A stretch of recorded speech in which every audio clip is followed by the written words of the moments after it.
Magandang hapon sa inyong lahat. Ako nga po pala si Ginoong EJC Corralde at ngayon ibabahagi ko sa inyo ang aking sagot patungkol sa aming takdang aralin. Unang katanungan, bakit mahalaga ang paggamit ng pragmatic sa epektibong komunikasyon? Ang sagot ko, bilang isang tao, mahalaga talaga ang pragmatic sa epektibong komunikasyon dahil tinutulungan tayo upang mas malinaw at mas maunawaan ang bawat kahulugan ng salita dahil dito mas naiintindihan natin ang sinasabi ng ating kausap. 'Di ba pag sinasabi natin pragmatics, ito yung pag-aaral na kung paano natin ginagamit ang wika sa isang konteksto. Ito ay epektibo sa komunikasyon upang maiwasan ang hindi pagkakaintindihan o misinterpret sa Ingles ng isang tao para mas malaman din niya kung ano talaga ang ibig sabihin, kung ano talaga ang gusto niyang ipahayag. Dahil dito, mas naging malinaw at tumpak ang paghahatid ng mensahe natin sa ating kausap.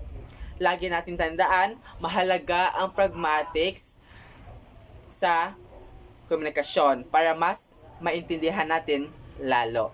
Dahil kung walang pragmatics, maaaring magdulot ng misinterpret o hindi pagkakaunawaan sa isa't isa. Ngayon, dadako na naman tayo sa pangalawang katanungan. Ang tanong, ano ang epektibo ng di-verbal na komunikasyon sa pragmatikong kahulugan ng isang usapan?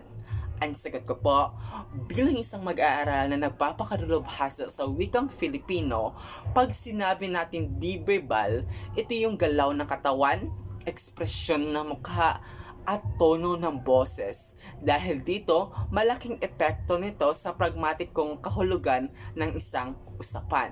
Nakadepende lang po ito kung paano natin ito palakasin o pahinaan ang mga mensaheng gusto natin ipahatid o ipahayag sa ating kausap. Magbibigay ako ng isang halimbawa upang mas malaman nyo talaga at maintindihan nyo. Si Liza Golciano ay nakakiting mukha na kung saan nagpapahiwatig na siya ay palakaibigan o siya ay sumasang-ayon sa isang bagay.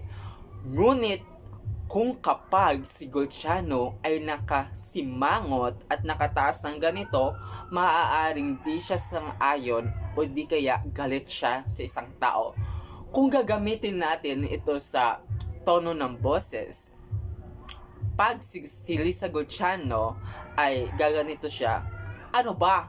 Ibig sabihin, galit siya sa taong kinakausap niya. Nagagalit siya. Parang hindi niya nakontrol ang kanyang tono na boses. Kaya mahalaga talaga na pag-aralan natin ang di-verbal na komunikasyon at kung paano ito nakakaapekto sa atin. At lagi po natin tandaan na nakadepende lang po ito kung paano natin ito gamitin sa ating kausap.